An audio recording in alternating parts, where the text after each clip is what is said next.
नमस्कार, मैं हूं अभिषेक मिश्रा और आप देख रहे हैं यूपी तक।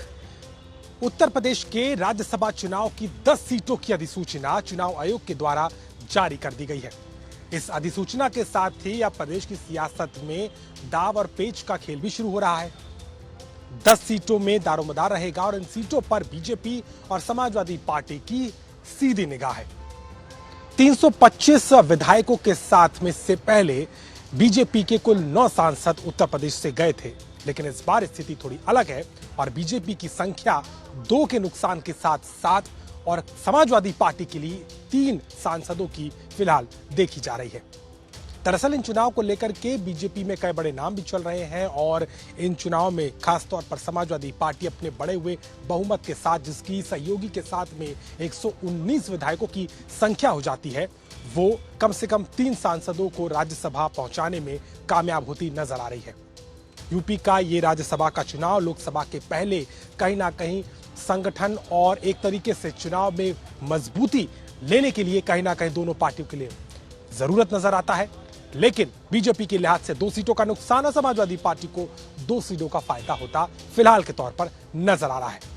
लेकिन वहीं अगर दूसरी तरफ अगर समीकरण थोड़े से बदले या कोई क्रॉस वोटिंग होती है या विधायकों का मत इधर से उधर होता है तो एक सीट को लेकर के घमासान देखने को मिल सकता है।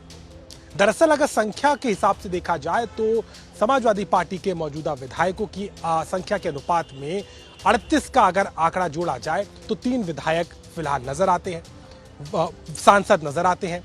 तो वहीं बीजेपी के जो आंकड़ा इस वक्त विधायकों का है सदन में, उस लिहाज से 7 सांसदों की एंट्री राज्यसभा में तय मानी जा रही है। अब ऐसे में गणित के अलावा अगर दूसरी वरीयता के क्रम के वोट के आधार और क्रॉस वोटिंग की अगर स्थिति आती है तो ऐसे में ये खेल थोड़ा सा बिगड़ सकता है। लेकिन अभी के आंकड़े 7 और 3 के इस रेशियो के साथ में चलते हुए नजर आ रहे हैं। बीजेपी जिस तरीके से इसकी चुनाव की तैयारी कर रही है, उसी के साथ मौजूदा तौर पर अगर देखें तो जिन नामों को लेकर के दाव रहेगा, उससे पहले उन नामों पर नजर डालें जो ये सीट खाली कर रहे हैं। दरअसल उत्तर प्रदेश में अभी भाजपा के सदस्य के तौर पर अनिल अग्रवाल, अशोक वाजपेयी, अनिल जैन, कांता कर्दम, सकलदीप राजभर, जेवीएल नरसिम्हा राव, विजयपाल सिंह तोमर, सिद्धांशु त्रिवेदी और हरनाथ सिंह यादव सदस्य हैं। तो वहीं उत्तर प्रदेश में समाजवादी पार्टी की एकमात्र सदस्य जया बच्चन का भी कार्यकाल खत्म हो रहा है।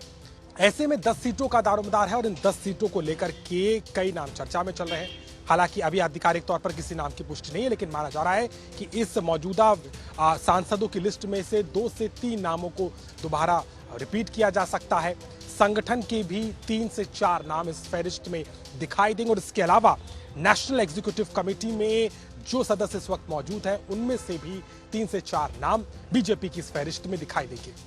वहीं उम्मीद की जा रही है कि समाजवादी पार्टी इस लिस्ट में आरएलडी के सहयोगी के तौर पर एक सीट दे सकती है, लेकिन फिलहाल दोनों ही पार्टियों ने अंदर खाने इसकी तैयारी शुरू कर दी है, लेकिन नामों को लेकर के कोई बात साफ फिलहाल नजर नहीं आ रही। यूपी का राज्यसभा का चुनाव दोनों पार्टी के लिए साख का सवाल होगा।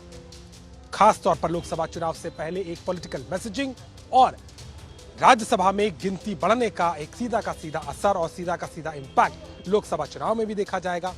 ऐसे में चर्चाओं का बाजार गर्म हो चुका है और लगातार नेताओं की आवभगत भी अब अपने अपने कार्यालय और अपने अपने संगठन में तेज होती दिखाई देती है।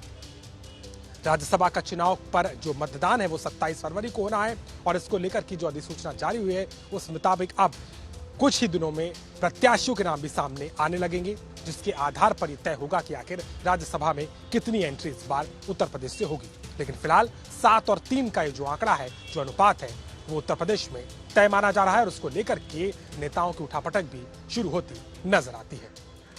अभिषेक मिश्रा, लखनऊ, यूपी तक।